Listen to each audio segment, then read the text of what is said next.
for Political Innovation became very, very real. Welcome back, everybody. The YouTube app, it just closes down on my phone. And we're going to get into later. A lot of things are going to be changing about this community. One of them will be the nature of these YouTube lives and how they happen. But welcome back, everybody. If someone could post the link in the old chat, that would be great. That would be great. We're back. We're back. We're back. We're back. We're back. We're back. And so post the link in the old chat, and we'll just keep going. But that was the day that this community became real. It stopped just being an idea. It stopped just being a social media experiment, and it became real. Lily was there. Lily is in the chat. She was there. A number of people were there. If I don't shout out everyone who was there, that's how these things go. But it was the day this community became real. Became real. And we didn't just listen to presentations. We ate together. We sang together. A lot of singing. My good friend Paul, the folk musician, was there, playing all the old communist classics, right? Solidarity forever, shouting the battle cry of freedom, the Internationale, give me that old communism. It's good enough for me. We did it all. It was a great, great weekend. And it was an experiment. We exercised together in the morning. We did, exercises. And we sang, and we made sure everyone had what they needed. And it was a really amazing get-together in Pennsylvania. And it was the beginning of something beautiful. It was really the beginning of something beautiful, and it was a turning point, because I never intended to just be a social media guy. I never intended to just be a guy on YouTube. That was never my intention. I am not on here because I aspire to be the next Vaush. I aspire to be the next, Skippy the Bear. My aim has been to build a community of solidarity and a community of resistance. That was what I aimed to do. And in Pennsylvania, in June, just as the BreadTube book was coming out, we took our first steps toward building a real community. After that, the John Brown Volunteers were formed. And after that, we had a demonstration in support of Alex Saab and in support of Venezuela that was called out by Nicolas Maduro. After that, when the Nicaraguan foreign minister came to New York City for the UN General Assembly in September, and the right wing assembled to disrupt it, we protected the foreign minister of Nicaragua. We had a conference in August in California, the Hotel Milo. I've still got the pen. It was something very special was happening. Something very, very special was happening. We sent a delegation to Nicaragua for their elections in November. Something's happening, folks. The John Brown Volunteers are now in Texas, aiding San Angelo Solidarity, a community organization that has been built to fight for working people. Something's happening here. It's got some energy. It's got some real energy. And the ruling class is very afraid of it. We're moving ahead. We're moving ahead, and we're doing something very special. But 2021 tested us. There were some experiences that I can't get into specifics about that forced us to realize who our friends were and who our enemies were. There are times where through real life experiences and work, you find out who's for real and who is just a talker, who's really with you when it matters and who is not. There were a number of times this year where people I thought didn't have abilities surprised me and stepped up to the plate, as they say in baseball terms. and showed themselves to be capable of things I had underestimated them about. I didn't think they were capable of. And conversely, there were individuals who I thought were with us, I thought were on our side, that revealed their own limitations. And that's okay. Because that's where you learn. You learn when the struggle gets going. You learn when the rubber meets the road, so to speak. This has been a year of great achievements. It's been a year of great victory and great achievements. But it's also been a year that has tested us. The lockdowns, the right-wing smear campaign against our community.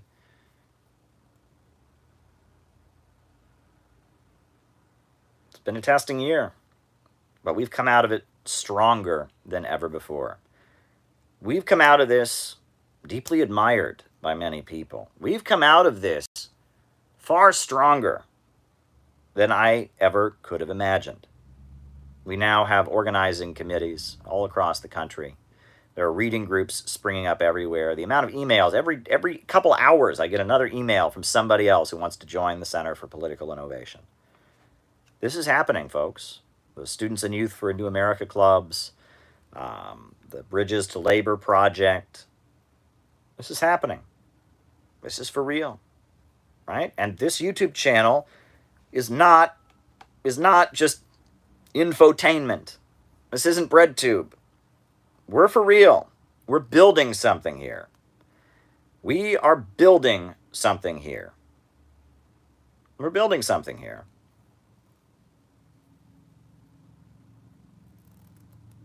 It's very exciting. It's very, very exciting. And we have really been put to the test. And we have grown stronger. Everything they throw at us makes us stronger. I think Friedrich Nietzsche is widely quoted as saying, "That which does not kill us makes us stronger." That which does not kill us makes us stronger. That's not necessarily true, right? One could be severely maimed, for example. But in most circumstances, it is true. That which does not kill us makes us stronger. And we continue to get stronger. We continue to make new allies. We continue to meet new people. And we continue to distinguish ourselves. Why? Because we understand what it's really about. We understand what these old books, these dusty old books, these old dusty books are really about. We understand it. We understand that if we wish to remain socialists, it is therefore our duty to go lower and deeper to the real masses. That is what we understand on this YouTube channel. We understand that. We understand that it is not our duty to defend Joe Biden. It's not our duty to cancel Trump supporters and call them racist. It is our duty, instead, to win over the broad masses of people, to organize a movement against imperialism, to build a community of solidarity, to join arm in arm with our brothers and sisters. That is our duty. And we're doing it. And we're doing it. We are absolutely doing it. We're absolutely doing it. Now, there are a couple other things I wanted to touch on. I like to go through the newspaper, right? I always read the Wall Street Journal. The Wall Street Journal, I like the Wall Street Journal, not because I agree with it, but because, unlike the New York Times, it gives me the ruling class party line unfiltered. If you read the New York Times, it's all this vague intellectual, wankery. But if you read the Wall Street Journal, it tells me, it's very to the point. It tells me what the ruling class wants us to know, right? So there's a couple things. I was reading the Wall Street Journal today. A couple things come across. one thing I saw, which I thought was interesting. Must be raised here. U.S. sanctions push Afghanistan and Iran closer. Did you see this? This is exactly what I said. This is exactly what I told you all. When the USA pulled out of Afghanistan, and thank you for the super chat. When the USA pulled out of Afghanistan, it was about making Afghanistan Iran's problem, making Afghanistan Russia's problem, making Afghanistan China's problem. It was a strategic move. Afghanistan has been unstable ever since the USA has been occupying it. And after quite a long time occupying the country, the United States said, why don't we force Iran, Russia, and China to spend their resources trying to stabilize Afghanistan? And then you'll notice that in light of the U.S. pullout, the U.S. pulled out in the most chaotic and unstable way possible. And then the USA froze, thank you for the super chat, the USA then froze the government bank accounts of Afghanistan. And now, as the USA pulled out and then cut off all of Afghanistan's money, Afghanistan is facing a crisis of malnutrition. People are hungry. People are starving. Afghanistan's money remains frozen in U.S. banks. People are starving. Iran is stepping up to the plate and helping the Afghans, despite their history of disagreement. Right? Iran relations. You'll notice that China is stepping up to the plate, trying to help Afghanistan. Russia is doing its best to try and stabilize Afghanistan, and the USA is sitting back. This is a geopolitical maneuver, right? And the hope on the part of U.S. leaders is that Iran and Russia and China will break their necks trying to deal with Afghanistan and trying to keep Afghanistan stable after the USA spread instability there for 20 years. And then those countries will be more vulnerable and will be less able to compete with the United States on the global stage. That's what we told you on this channel. There's another story that I also wanted to bring your attention to. All right, North Korea's Kim Seeing Spotlight. North Korea is a country that has endured so much. During the Korean War,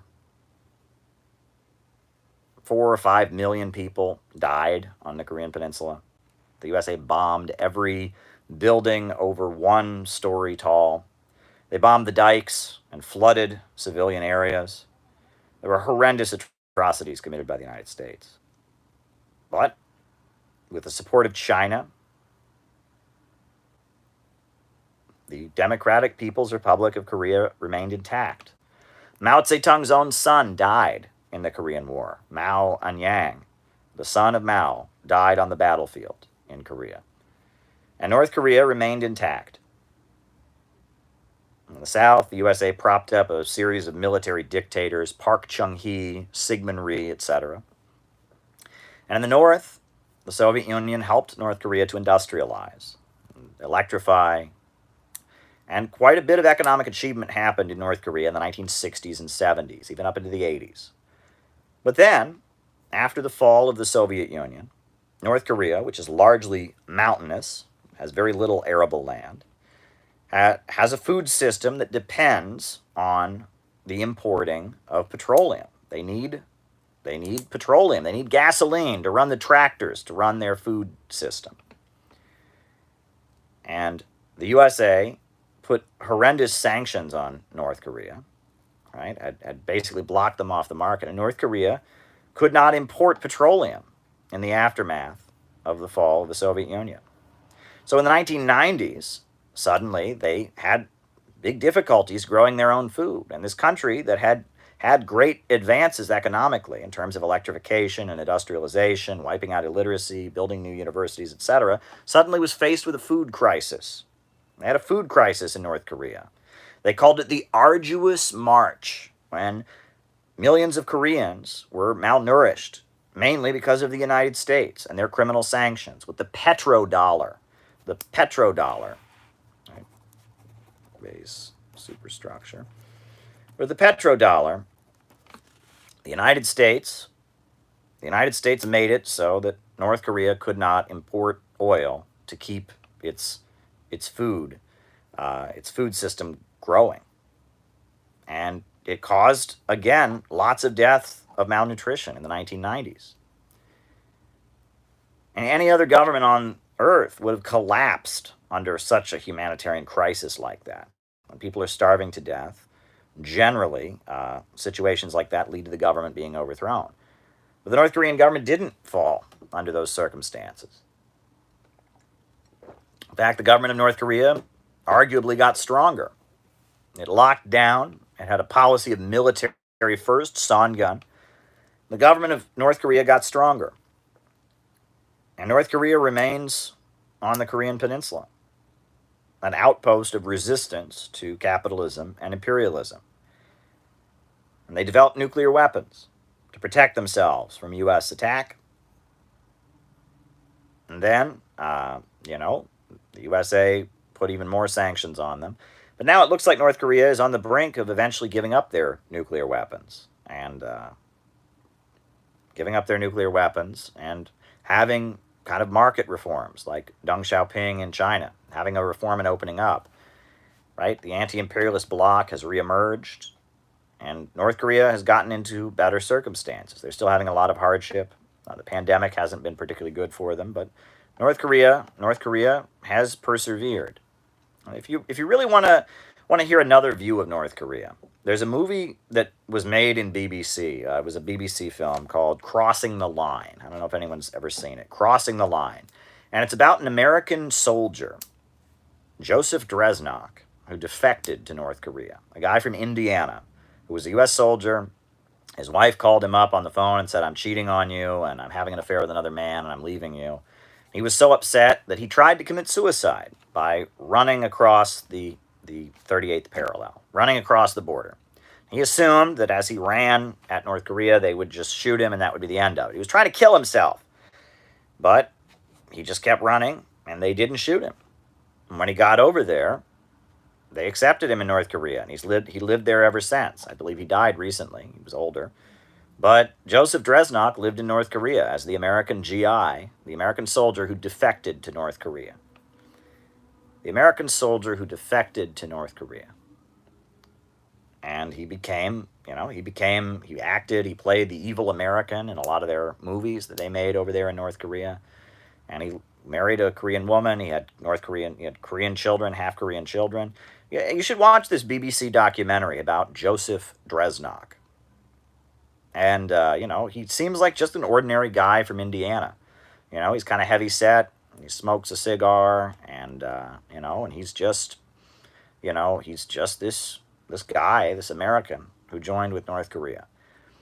But there's an extremely touching moment in the film. I would recommend, if you watch this movie, Crossing the Line. Really, really good movie. Go check it out, about this American who defected to North Korea. But there's just this beautiful moment in the film. Poignant moment in the film, where they say to Joseph Dresnok, they say to this American who ran away to North Korea in like the early 60s and has been there ever since, they say, "Do you ever think about going back to the United States?" And he says, "No, I don't." And ask him why. He says, "Because of the food crisis in the early 90s. He said there were shortages of food here in North Korea. And they had to ration out the food and decide who got the food and who didn't. And he said during that time, they made a decision that because, for whatever reason, it was more important for him to get food than it was for some Koreans." And he said, "When I think about the fact that some people starved and I got food, I know that I could never go back to the United States of America." If you think about that. Now, he knows that those people were starving because of the United States. He knows they were starving because of U.S. sanctions. He knows they were starving because of the petrodollar. And for whatever reason, because they thought it was best for advancing socialism and protecting the country, they decided that this American defector, he got to eat when some people in Korea didn't. And he says, because of that, I know I can never leave North Korea.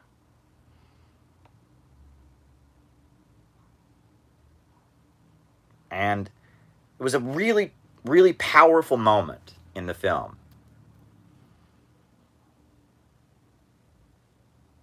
But it's something that we should all be thinking about as 2022 rolls around. Because there's a lot of people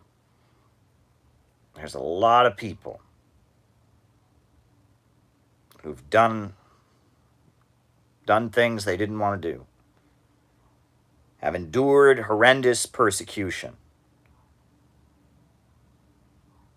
in order for us to be doing what we are doing right now. You know, you think about the picket lines, you think about the Great Strike Wave of 1934, you think about the Black Panthers, think about Fred Hampton, who fought for class unity, unified the gangs of Chicago into a rainbow coalition, ruthlessly murdered by the FBI. You think about those 4 students who were shot down at Kent State in Ohio. They were waving the flag of the Vietnamese National Liberation Front, protesting at their college in Ohio, at Kent State University, not too far from where I grew up. The flag of the Vietnamese saying, ho, ho, Ho Chi Minh, the NLF is going to win.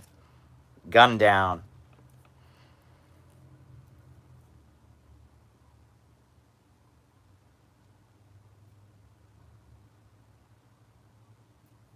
Think about what our comrades went through during the time of McCarthyism, terrorized by the FBI. You think what the people organizing for civil rights, like Claudia Jones and Henry Winston and William L. Patterson, went through. All right.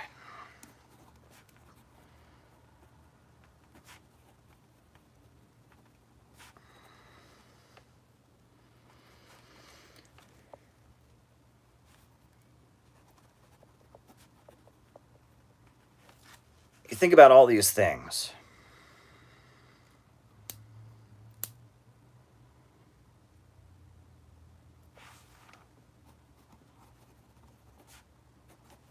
Writing them down. Think about all these things. And that's why you got to realize that we can never give up on this. We can never give up on this. Sorry.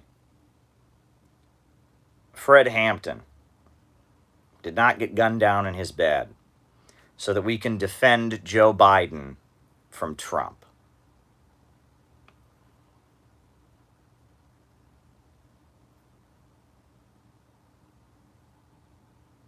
Those 4 students at Kent State University weren't shot down so that we can accuse Republicans of being agents of Russia and not loyal enough to the military-industrial complex. Our comrades in the 1950s didn't have their homes raided by the FBI so that we can repeat the CNN narrative about January 6th and fit in with the ruling class.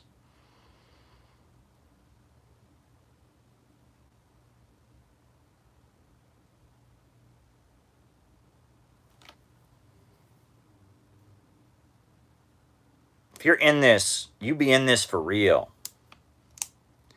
You be in this to win this.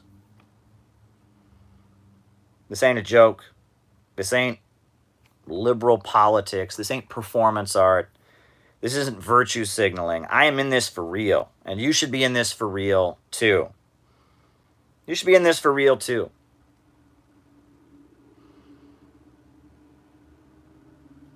And watching so many of the voices that claim to speak in the name of communism drop the ball and become shills of the establishment sickens me.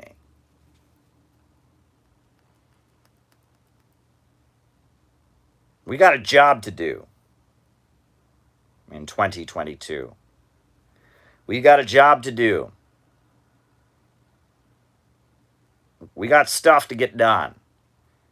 And sometimes it's going to be easy, but sometimes it's going to be hard. That's how it's been in 2021. Sometimes in 2021 it seemed so easy, but other times in 2021 it seemed goddamn hard. And sometimes it's going to be easy, and sometimes it's going to be hard. And sometimes it's going to seem like the whole world is against us, and other times it's going to seem like the whole world is with us. And it doesn't matter. We just have to keep marching ahead. Forward, never backward. We have to keep saying what needs to be said. We have to keep exposing their lies. We have to keep challenging the synthetic left. We have to keep sinking our roots deeper into the masses of people. That's what we have to do. It doesn't matter. Doesn't matter how easy it is. Doesn't matter how hard it is. Doesn't matter how popular it makes us. Doesn't matter how trendy it is. We've got a job to do, and we've got to do it. We have to keep tunnel vision. Keep our eyes on victory. That's what we absolutely have to do. We have no other choice but this. That's what we have to do. We must keep marching forward. We must keep moving ahead. We must not abandon our principles. We must not surrender in the face of those who want the easy way out. We must keep making tough decisions. We must keep giving love to our comrades. We must keep building a real community of solidarity. We've got to struggle to maintain those relationships with difficult people. A lot of things are coming down the pike. This YouTube channel is going to change. We're going to get a technical upgrade, basically. We're going to start, I'm going to have a microphone in front of me, and we're going to have a camera with my laptop. Some things are going to change in 2022. I'm going to be with Rockfin pretty soon, it looks like. I'm going to be on Rockfin, where all the great anti-imperialist voices, Ben Norton, Max Blumenthal, Jimmy Dore, that's where they're at. It looks like I'm going to be on Rockfin. Still be here on YouTube, not giving up YouTube, but I'm going to be on Rockfin, it looks like. A lot of great things are going to be happening. But there's also some landmines facing us in the coming year. All right, that's happening as well. All right, there's going to be some smears coming pretty soon. Don't know exactly when, but there's going to be some pretty ugly personal attacks on me that'll be coming down pretty soon. I have no crystal ball, but I expect in the next couple months, more details of my personal life are going to be used against our community here. And I'm ready for that, and I don't care. And it'll be a mixture of lies. A mixture of lies with some truth scattered in there. That's how they always do it. I don't care. I don't care. And you shouldn't care either. We're in this to win this. We are marching ahead. We are going to not surrender. We are going to march forward. We will not be crushed. We will not be defeated. We will stand strong, and we will continue doing what we're supposed to do. We will continue reading these old books that all these people have forgotten about. We'll keep telling the story of William Z. Foster and who he was and what he sacrificed himself for. We'll keep talking about what the Black Panthers like Fred Hampton really stood for, not liberal identity politics, but class solidarity against imperialism. We'll keep exposing their lies about Russia, exposing their lies about China, exposing their lies about Venezuela. And we're going to keep demanding a government of action that fights for working families. We're going to keep demanding. We are going to keep demanding a society where the banks and the factories and the industries and the centers of economic power are organized to serve public good and not the profits of a few. We're going to keep talking about how imperialism holds back economic development. And the road to liberation is raising everyone up and creating a society of abundance and prosperity so that all the divisions of class and race and gender and inequality can break down, from each according to their own ability, to each according to their needs. We are going to unleash human creativity so that the springs of cooperative wealth flow more abundantly. We are going to smash all the trammels that bind us as we rush down the road to liberation. And when the American people are in motion, we will have three choices: to trail behind them, gesticulating and criticizing, to get in their way and block them, or to stand at their head and lead them. Those will be our three choices. And every American will be free to choose. But they must choose now, because time is running out. Bob Dylan said, "Let us not speak falsely now. The hour is getting late." And he was referring to moments like these, and he was referring to moments like the months to come.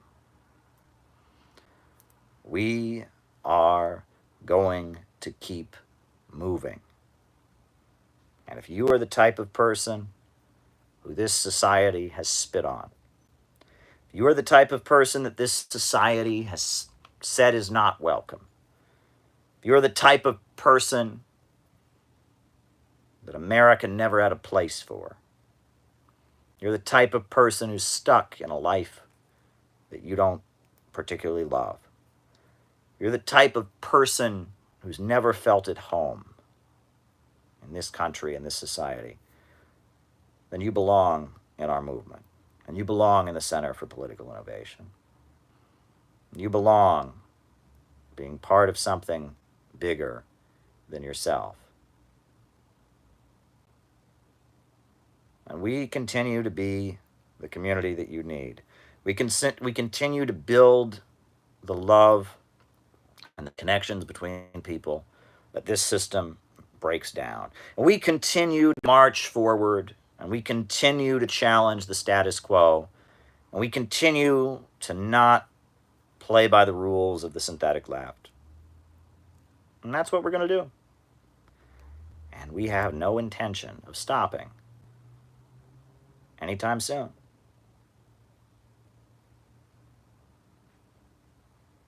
And anytime you want to stop, think about those 4 students who got shot down at Kent State University. Think about Fred Hampton, murdered in his bed. Think about William Z. Foster and Elizabeth Gurley Flynn. And realize that they didn't die so we could stop. They didn't die so we could give up. And furthermore, they didn't die so that these con artists and hucksters and liberal phonies could invoke their memory to justify support for American imperialism and empire and war. Revolution is the main trend in the world today. The danger of a new world war still exists, and the people of all countries must get prepared. But revolution is the main trend in the world today. And that's what I want you to think about as 2022 rolls around. So on that note, folks, names and locations, names and locations. I will call you out as I see you, names and locations. Who's with us tonight? Names and locations. Who's with us? I'll call you out as I see you. Names and locations. Scotland. Joey from Belize. Ryan, class analysis in Oakland. Shout out to you, good friend of the community. Leipzig, East Germany. Australia. Austin, Texas. Elias from Fingalia. Catskill, New York. Arturo from Alaska. Missouri. John Whitty in Houston. Deep in the heart of Texas, Chase. Zachary Bunch in Richmond, Virginia. Mo in Toronto. Michael Rostarucci in Ithaca, New York. Tristan in Maryland. Shout out to both Michael in Ithaca and Tristan in Maryland, both great friends of the program. New York, Elias in Wisconsin. Max the Sax in Virginia, great friend here. Santiago, Chile. Cleveland Pirate Alex. Don D in NYC. Shout out to you, Don D. Tony in Tasmania. Catherine from Springfield, Missouri. Chaya from Montreal. JT24 in Mississippi. Springfield, Missouri. Phil from Miami. Happy New Year. Enoch, Australia. Maryland. Io in New York, shout out to you, Io. Grand Junction, Colorado. Cedar Park, Texas. Ash in Chicago. Jason in Chicago. Melbourne, Australia. New Jersey, John Scheutz.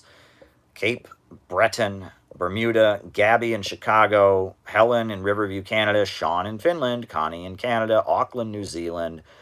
Tacoma, Brazos Valley, Glendale, California. Marlon in San Diego. Northern California. Irvin in Irving, Texas. Tony in Oregon, San Antonio, Texas, Illinois, Cooking Soup in Corona, California, Arcata, California, Sam in Chicago, Leo from Mexico, Cedar Park, Texas, Philip, Lily in Atlanta. Shout out to you, Lily. I am doing super chat questions. That's the second half of the show. Shoot me a super chat. From Indonesia, Kendall in San Diego, Jeffersonville, Indiana, Jason in Georgia, Jason Hunt, Republic of Cabo Verde, Nate in Chicago, Quinn and Meredith in Virginia. Shout out to you guys. All good. Los Angeles, Ishmael Lopez. Alex in North New Jersey. Very, very good. All right. All right. Shall we start answering super chat questions? If you have another super chat question for me, I will answer it. U.S. imperialism, is it the main contradiction? It is, but you have to understand what it means, because there's some people who think when I would say something like U.S. imperialism is the main contradiction, that what I'm saying is anti-war is the main only issue. No, imperialism is not a policy. Imperialism is a system, right? Right? Both.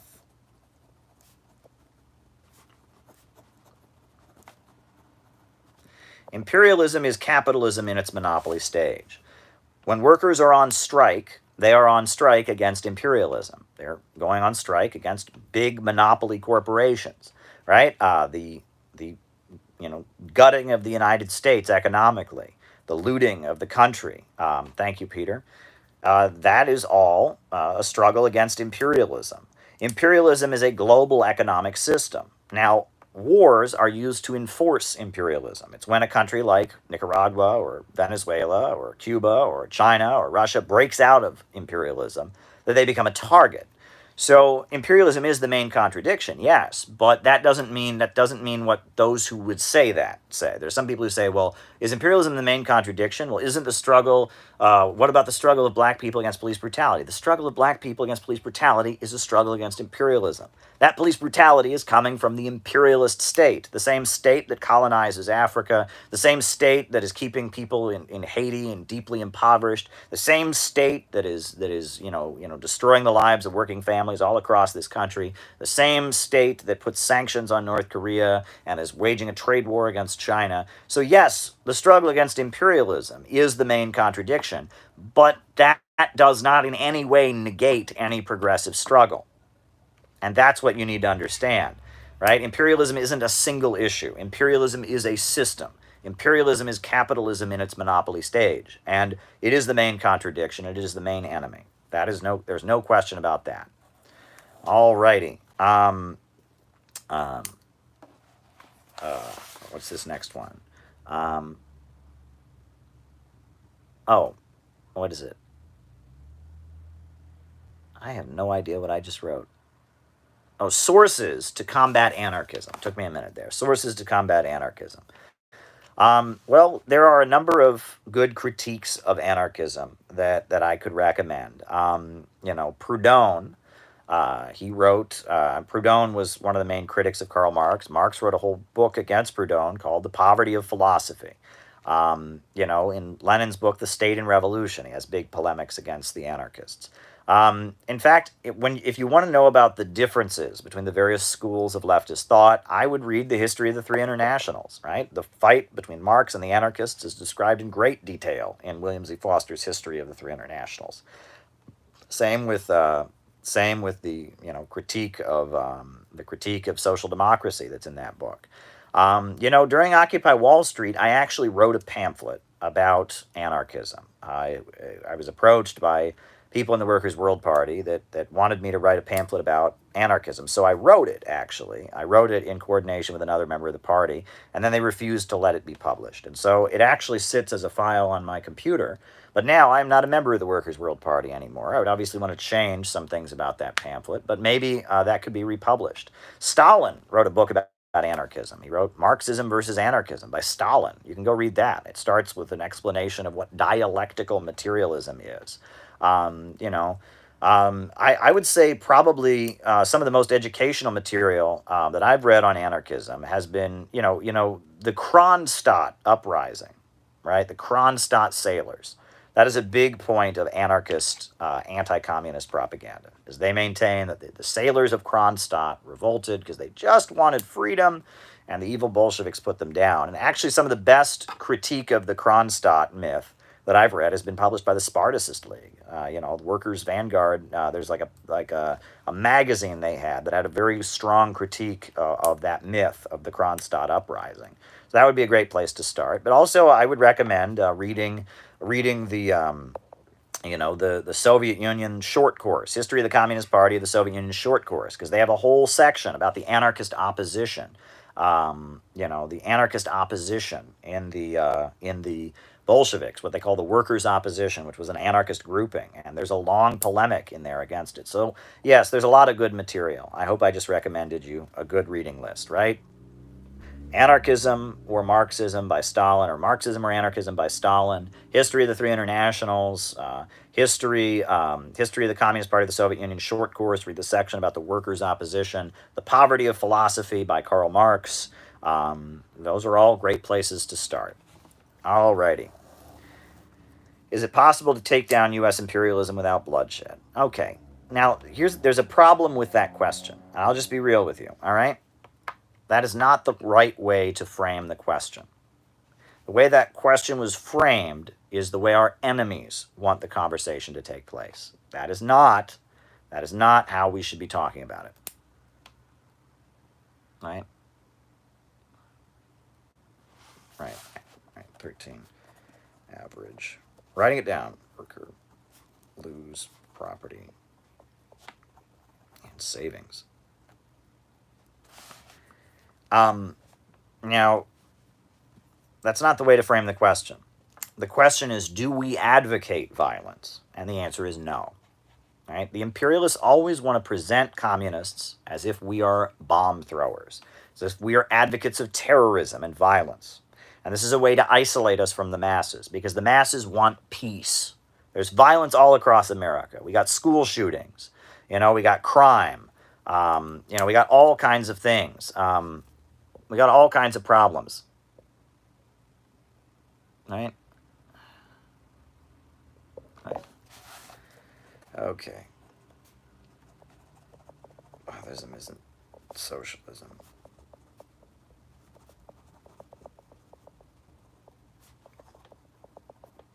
Red 2, question mark.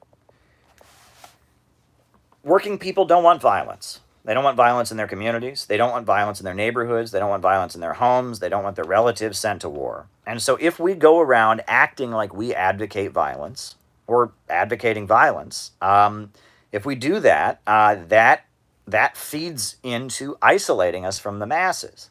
It's our job to say that we don't want violence. We want peace. We want stability. And we want to bring peace to neighborhoods. We want to bring people together. We want to unify working people. We want to unite people of different ethnic backgrounds, different religious backgrounds. We want to make life more stable and more peaceful.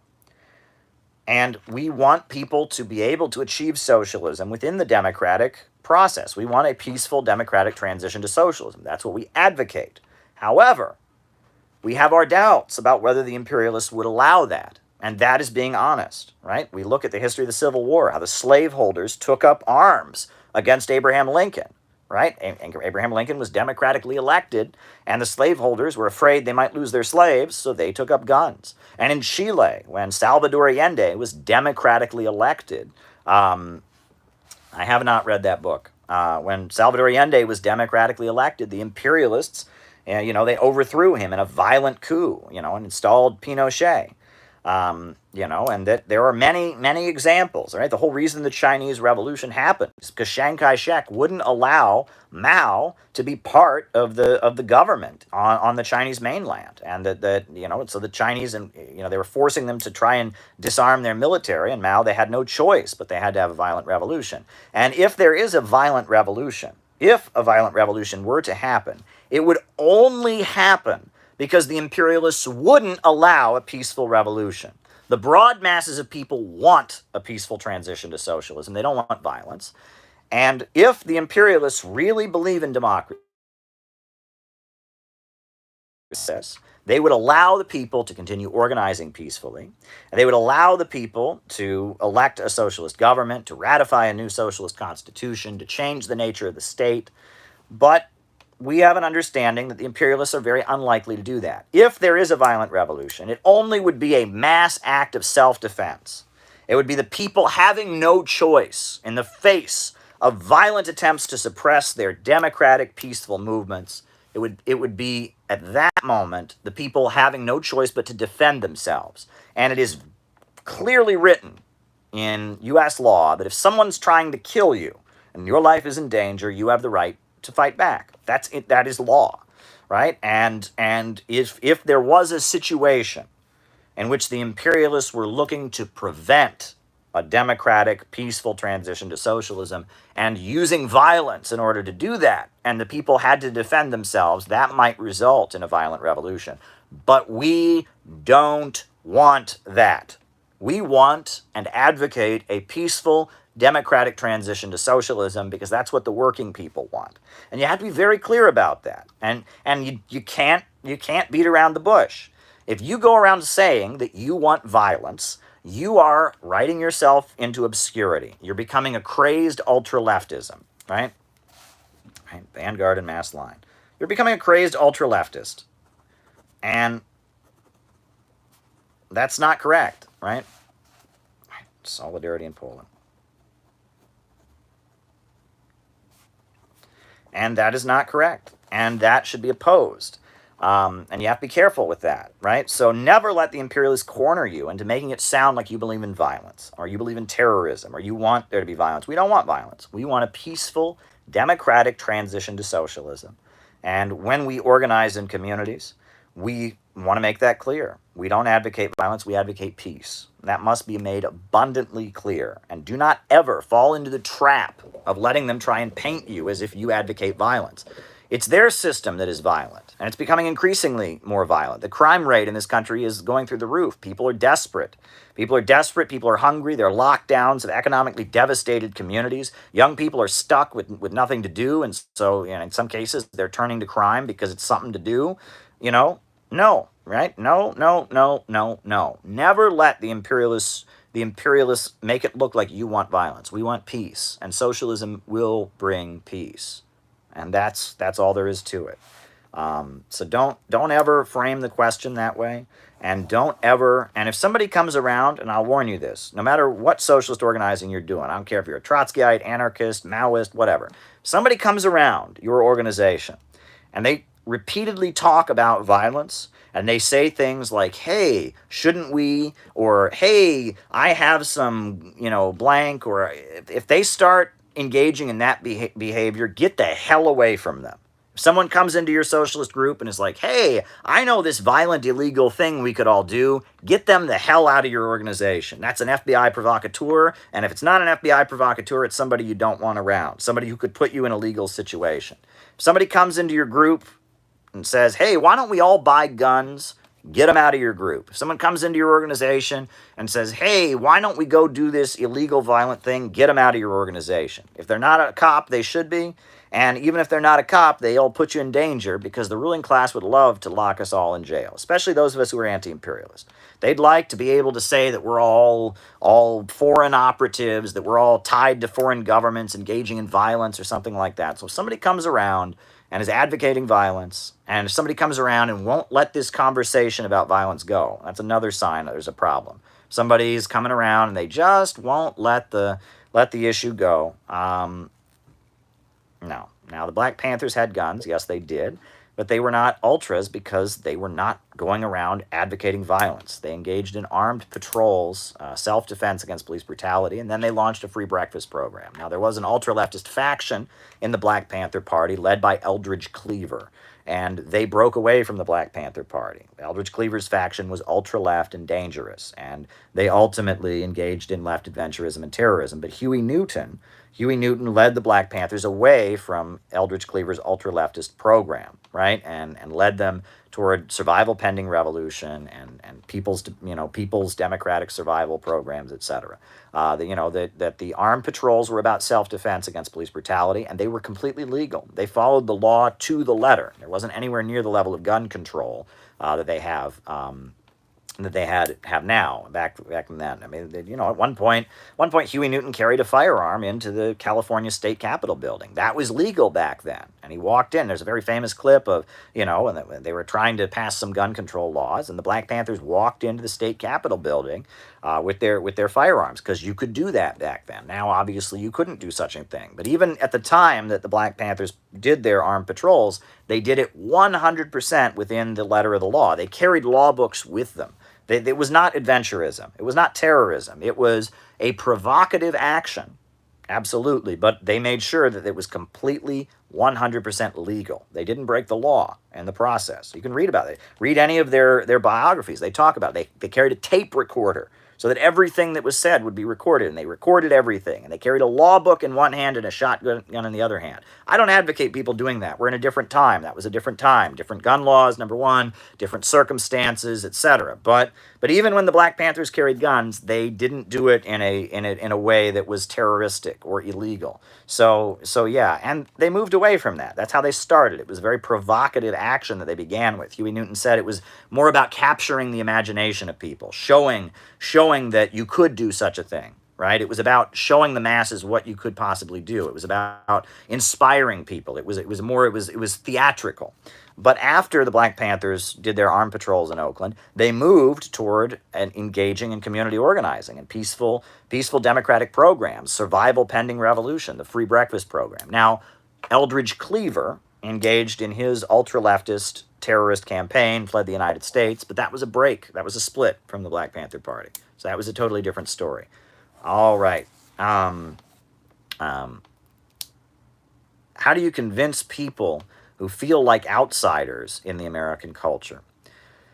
Well, there's a couple ways to come at this. Now, first of all, if someone is black, if someone is Native American, if somebody is Puerto Rican, if somebody is a Chicano person, if someone's from a colonized nation, they have the right to advocate the separation of that nation, right? If the peoples of the Old Southwest want to fight for an independent Sun Belt or Aztlan, if the black Americans want to fight for the Republic of New Africa and the Black Belt South, if Native Americans want autonomy from the U.S. government, we respect their right to do so. And I would never tell any person who is not white that they should wave an American flag. And if they choose to, that's their own freedom. But I would never try to convince a black person to wave the American flag. I would never try to convince a Chicano person or an indigenous person to wave an American flag, because I understand that as a colonized person, you know, it has a different meaning, right? It has a very, very, very different meaning. So that's the first thing, right? For colonized people, they have the right to say we're not Americans. They have the right to say we want to be separate from America. And that is their right. Now, for those of us who are white in the United States, or white, and, you know, we want to build some kind of socialist movement in this country, I would argue that you have to find the good things in American history, right? You have to distinguish between the America of Trump and Biden and the America of militarism and racism and the America of Elizabeth Gurley Flynn and the American of Gus Hall and William Z. Foster, etc. And that it is our duty to make that flag stand for something else, and to say that the evil people who frequently invoke this flag for their evil don't own the history of this country.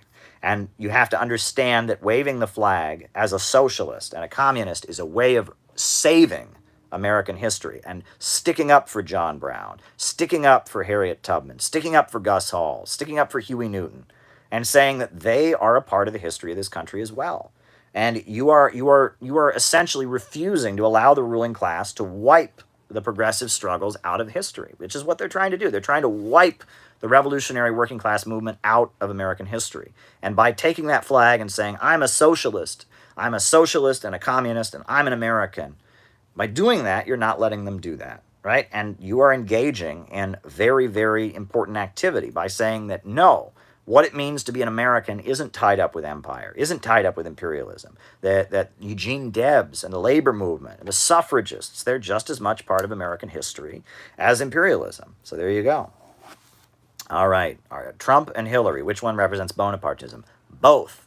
Bonapartism is one section of the ruling class trying to assert its will over another section of the ruling class to stabilize society and to stabilize the country in terms of an economic crisis.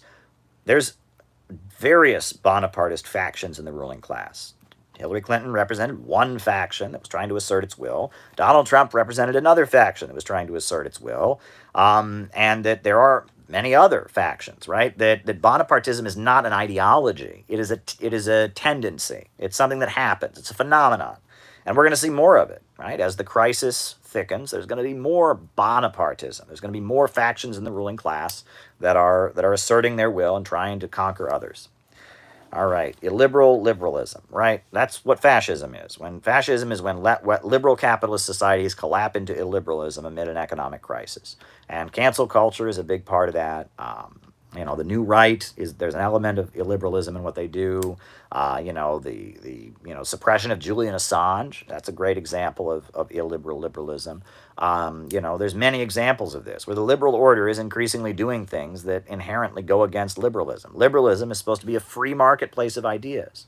Liberalism is supposed to be just free flow of information. Liberalism is everyone's supposed to be able to think what they want. There is no truth. Everything's just a matter of opinion. Well, if you're locking up Julian Assange, right, if you're building a movement that says anyone who disagrees with you on social media should be silenced and beaten up and killed by Antifa, sounds like you don't believe in liberalism anymore. But they say, oh no, we're just protecting liberalism. And this is a process, and it fits hand in hand with the previous question about Bonapartism. Bonapartism is part of the process of liberalism collapsing into illiberalism. All right. Patriotic socialists or tailists? Well, tailism does not refer to sentiments that just happen to be among the masses. Tailism refers to spontaneous movements or liberalism, right? Tailism is doing what the Democrats do. If the Democrats are having a vigil to commemorate January 6th, the day we almost lost democracy, if you as a communist go to that and don't in any way differentiate yourself from it and just go to it and just be a good little Democrat, that's tailism. But if you understand that the people of America love their country and you make the case that socialism and anti-imperialism will make their lives better, that's not tailism. Tailism is chasing after whatever happens to be trendy in the movement at the time. It means you're not giving leadership. You're not teaching people anything. You're just tailing after what is already there. Broad sentiments and feelings among the masses are not the same as spontaneous movements. The term tailism comes from what is to be done. Vladimir Lenin talks about bowing to spontaneity. Yes, that stream with Max Blumenthal was tremendous. It'll be online soon. I know it's already, go check it out now. It's on Max Blumenthal's YouTube, so there you go. Bowing to spontaneity, just whenever something happens, just chasing after it. That's tailism. Alrighty. Afghan-Iran relations. Afghanistan, you had, the Islamic Revolution of Iran in 1979. 1978, in Afghanistan, you had the Sour Revolution. Iran was very opposed to the People's Democratic Party of Afghanistan, supported the Mujahideen against the Soviet Union. Then, when the Taliban came to power, there was quite a bit of hostility between the Taliban and Iran. The Taliban was very pro-imperialist in many instances. Iran was an anti-imperialist country led by the Islamic Revolution. There's many things that happen. There's been, Iranian government officials have been killed by the Taliban on several occasions. But right now, the United States has frozen all the money of the Taliban, and Iran is at this point investing quite a bit of money in Afghanistan to try and stabilize it. So at this point, Iran's influence in Afghanistan is expanding. However, there's still, the Taliban are not friends of Iran. The Taliban have been backers of a separatist movement in Iran. There's a Sunni separatist movement in the region of Iran that borders Afghanistan. And, Afghanistan, the Taliban have been major backers of this Sunni separatist movement. They don't see eye to eye on everything, but right now, relations between Iran and the Taliban government in Afghanistan are expanding because of the USA pulling out and because of the fact that Iran's border is Afghanistan. And, Iran is being increasingly forced to get involved in Iraq and forced to get involved in Syria and forced to get involved in Afghanistan because that instability flows over their border. The civil war in Syria, the instability in Iraq from the U.S. invasion, the Afghan stuff, that all affects Iran. Iran has a huge problem with heroin. That heroin flows over the border from Afghanistan. So it's in Iran's interest to have a stable Afghanistan, a stable Iraq, a stable Syria. Right? Base and superstructure. I don't know. There's the economic base, right? If you have a capitalist system, and then the political model of that society, the ideology of that society, the religious views of the society flow from the base, right? In a capitalist society, you're going to have a government modeled on capitalism. You're going to have a religion modeled on capitalism. You're going to have movies and art and culture modeled on capitalism, right? In a socialist society, you're going to have obviously things that reflect things. In feudalism, it's the economic base. The economic base, who controls the means of production, the mode of production, etc., influences the wider society. Base and superstructure. This is pretty basic Marxism. I think Karl Marx said, the ruling ideology of every epoch is the ruling ideology of the ruling class, is the ideology of the ruling class. And I think that's what it means, right? So there you go. All right. Recycling Democratic Revolution, the April Thesis. Well, the April Thesis from Lenin was not recycling Democratic Revolution. The Democratic Revolution, the National Democratic Revolution had already happened. The Tsar was toppled, and they were beginning to overturn the feudal apparatus of Russian society. The April Thesis was Lenin coming in and saying, no support for the provisional government, end the war. It was peace, land, and bread. You read the April Thesis of Lenin, it was not just, tailing after, the Democratic Revolution. Now, they did defend the provisional government of Kerensky from the Kornilov reaction, and it was defense of the provisional government from counter-revolution. But the April Thesis was largely about, taking the revolution beyond the National Democratic Revolution into the next stage of a workers' revolution. All power to the Soviets, public control of banking, separation of church and state, the right of women to vote. If you read the platform of the Bolshevik Party, if you read the April Thesis, it was about the Bolsheviks breaking away, becoming separate from the Mensheviks, and becoming a force to be reckoned with, and putting almost all their emphasis on opposing the war. Hey, Ramiro, shout out to you. On opposing the war. That was the main thing the Bolsheviks emphasized, opposing the war. And basically having the Bolsheviks be this force that pushed opposing the war, and all power to the Soviets. So there you go. China, Taiwan, and Biden. Look, the United States is trying to do everything it can to get China to feel like it has no situation, no alternative but to retake and overturn the government on Taiwan. China knows that that's a trap. Okay, China knows that's a trap by the United States. The United States is trying to set up that situation so they can isolate China. But, that's what the Biden administration is trying to do. They're trying to just push the envelope with Taiwan as much as they possibly can, humiliate China, disrespect China, just play up the idea that the USA continues to have a good relationship with this government on Taiwan. That's the goal. And it's the same thing they're doing with Ukraine. They're trying to, escalate the situation in East Ukraine, and get Russia into a situation where Russia feels like it has to intervene, right? And that's what they're doing. And then you'll notice that at the same time, they're playing up the idea. They're just playing up the idea, that somehow, the Russia's about to invade Ukraine. No, the USA is trying to provoke Russia to invade Ukraine. Russia's trying not to take the bait, right? Russia knows that there would be no benefit for a new war. And same with Taiwan, right? The United States is trying its hardest to force China into a situation where it retakes Taiwan. China knows that's not in their interest. All right. Okay, why did the Ba'ath in Syria and the Ba'ath in Iraq hate each other? Michel Aflaq, who was the founder of Ba'ath Socialism, he was a Syrian, but he ended up supporting Saddam Hussein. There was an ideological split. Iraq got friendlier to the United States. Syria got friendlier to the Soviet Union. Syria was mainly aligned with the Soviet Union. In Iraq, Baathism, it went back and forth. Sometimes it was Soviet aligned, but a lot of times it wasn't, right? And that's kind of the issue there.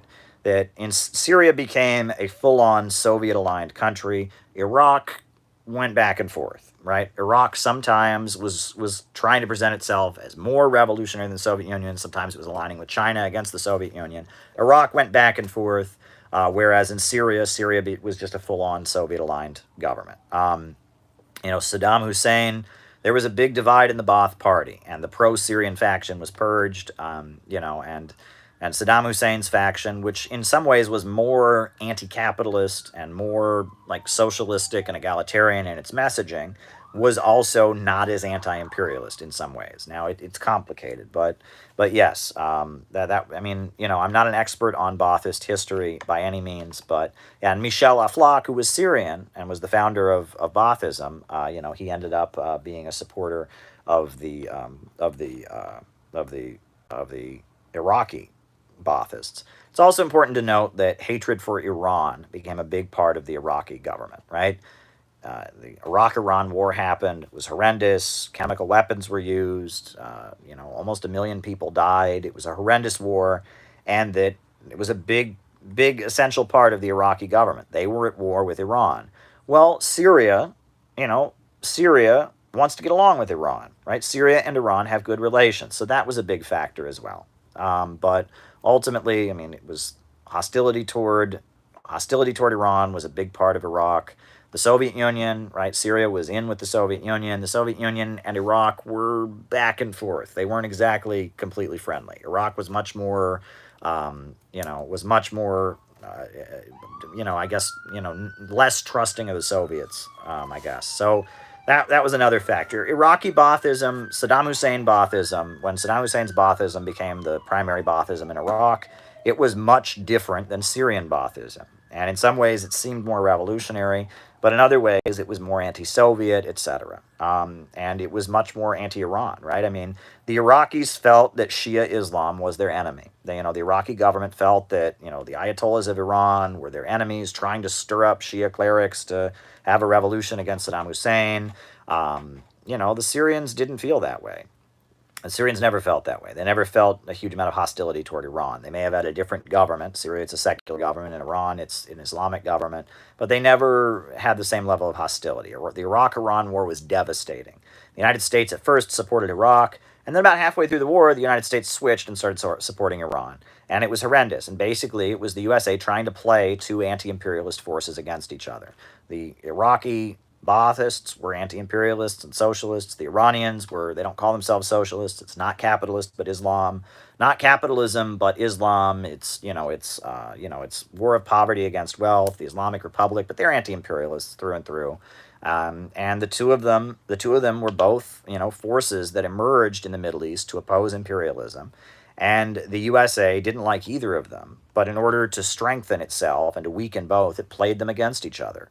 Brzezinski wrote about, this is, quote unquote, keep the barbarians killing each other. And that's part of the game. And this is how the game is played. I mean, stuff like BreadTube, right? The fact that there's one socialist YouTube faction that's getting support from the government right now, from the British intelligence services, right? Now, who's to say that if somebody in BreadTube, if Abigail Thorne were to wake up and be like, you know what, we gotta stand against imperialism, they would probably stop supporting her. And then who knows if somebody else who's pretty good right now came along and this is how they maneuver. This is how covert operations work. Okay, when you're dealing with counterinsurgency, right? It's about confusing people. Read about counter gangs, right? Gangs and counter gangs. This is what I talked about in the BreadTube book.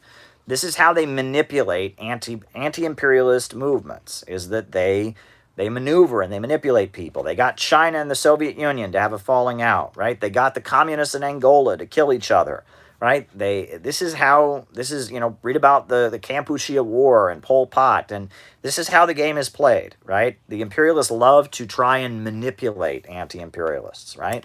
And the late Cold War, that's how the USA won the Cold War. At the beginning of the Cold War, the imperialists communism was the enemy. By the end of the Cold War, they had confused the fuck out of global communism. The Euro communists were against the Soviet communists. The Chinese communists were against the Soviet communists. And it was confusing as hell. And all over Africa, you had armed communist factions, both of whom had pictures of Marx and Lenin in their offices, both of whom were admirers of Marxism, Leninism, killing each other. In Ethiopia, for example, right? And many African countries, there would be multiple communist groups shooting at each other, not shooting at capitalists, but shooting at each other, with the USA supporting one for a while and then supporting the other, and that this is how the game is played, right? And that's how the USA won the Cold War, was by confusing the hell out of the global communist movement. And that's why we need clarity. We absolutely need clarity. And things like the BreadTube book are important, right? And that's why we have to write our polemics. All right. Will the average worker lose their property and savings in socialism? No. In fact, the idea is for the average worker's property and savings to increase. We want wealth to increase. Our goal is to eradicate poverty, not eradicate wealth. I wrote a book. You should go read it. Getting Rich Without Capitalism. Socialism is not about making people poor. It's not about taking people's property. It's about reorganizing the economy to serve public good and not the profits of a few. It's about having the banks and the factories and the industries forced to work in the interests of society overall and not for the profits of private owners. And the goal is to vastly increase your property, your savings. The goal of socialism is to make it easier for you to become rich. That's the idea. Socialism wants to create wealth. Socialism wants to organize the economy in a way that wealth is no longer restrained. So if you're afraid we're going to take your property, no. We want to control the means of production. The banks, the factories, the industries, the centers of economic power. We want those things to be reorganized to serve public good and not the profits of a few. But as class analysis, Ryan in Oakland is saying, poverty is not socialism, but to be rich is glorious, right? And the goal is a society with so much wealth that all inequality can break down. So you got it dead wrong there, right? You've been watching too much Fox News. We are not against your house, your car, your life. We just want the banks, factories, and industries and the economy to be forced to work in the interests of you and the people of the country, not the profits of parasitic banking billionaires. All right. Baathism isn't socialism. Is that BreadTube? No, it's just part of the dogmatism left over from the Cold War. Look, that was standard, right? Even a lot of the tankies think that, right? A lot of the tankies think that, it's hard, to admit that, but, a country doesn't have to be Marxist-Leninist in order to be socialist, okay? The Soviet Union knew this. They referred to the Baathist countries as socialism-oriented governments or socialism-oriented regimes. They said Libya was a socialism-oriented government. They said Iraq and Syria were socialism-oriented governments. But for some reason, people that are very dogmatic will insist that, well, if a country is not Marxist-Leninist, if it's not guided by Marxism-Leninism, it can't be socialist. Well, it doesn't, socialism is about property relations. It's about who controls the means of production. It's about how the economy is organized. It's not a question of what ideology they preach. If that was the case, when Khrushchev came in and had his ideological problems, that would have made the Soviet Union capitalist. Well, the Soviet Union wasn't capitalist, right? When capitalism emerged in the world, it had many different ideologies.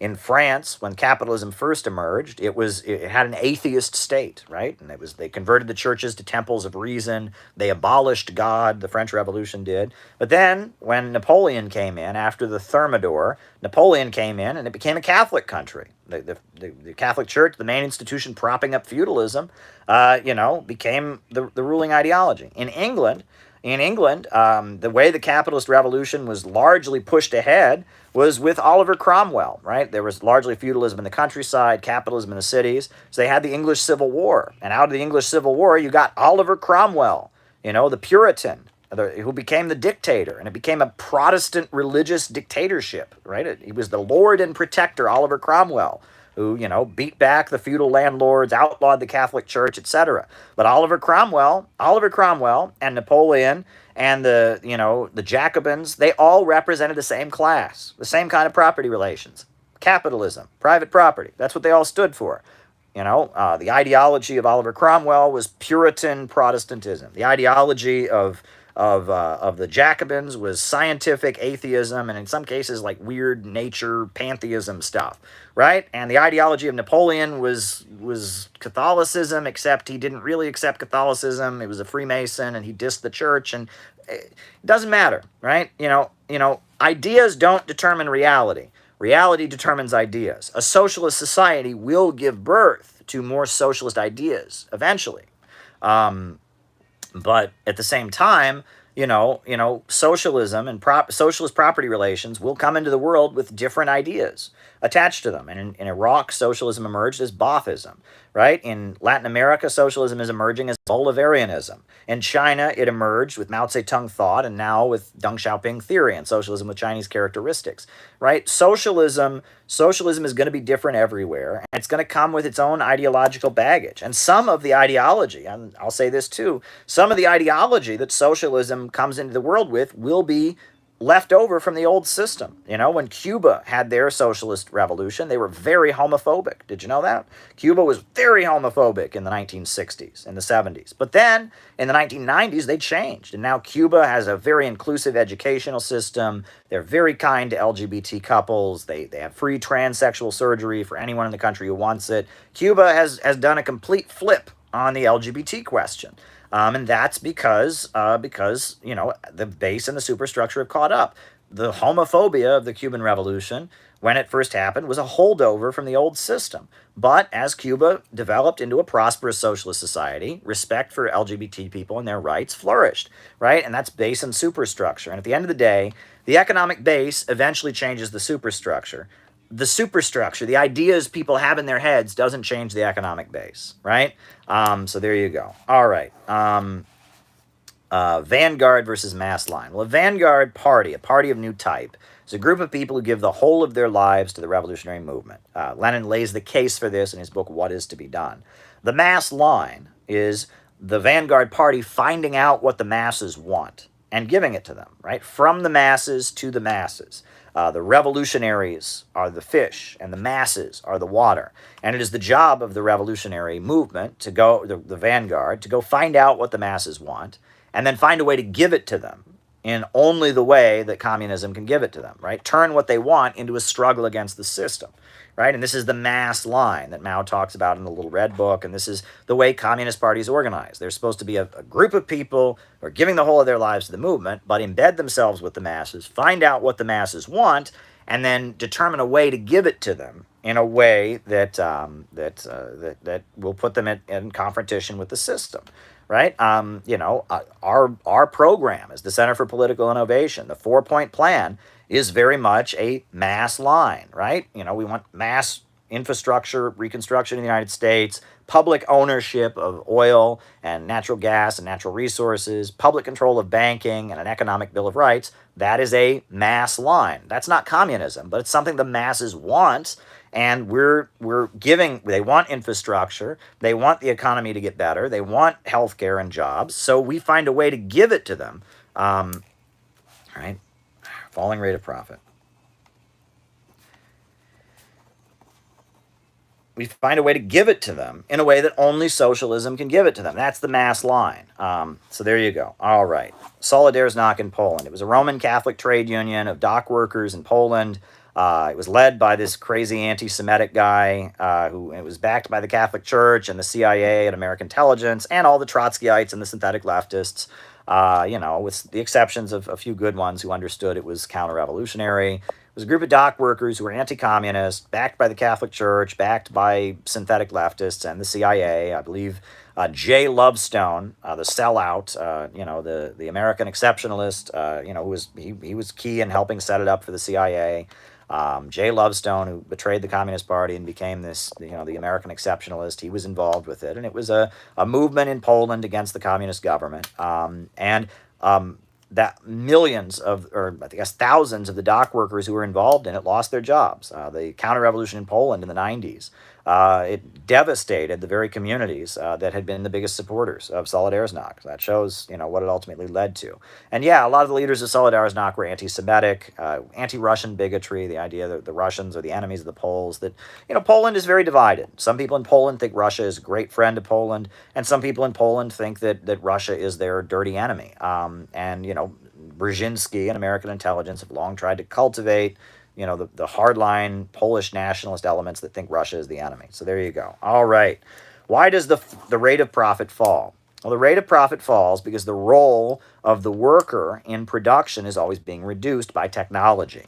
Machines don't create surplus value, only workers do. Right? And so, the worker creates surplus value, but the worker, technology is increasingly reducing the role of the worker in production of products, right? Nowadays, the role of the worker in producing a product is going lower and lower and lower and lower.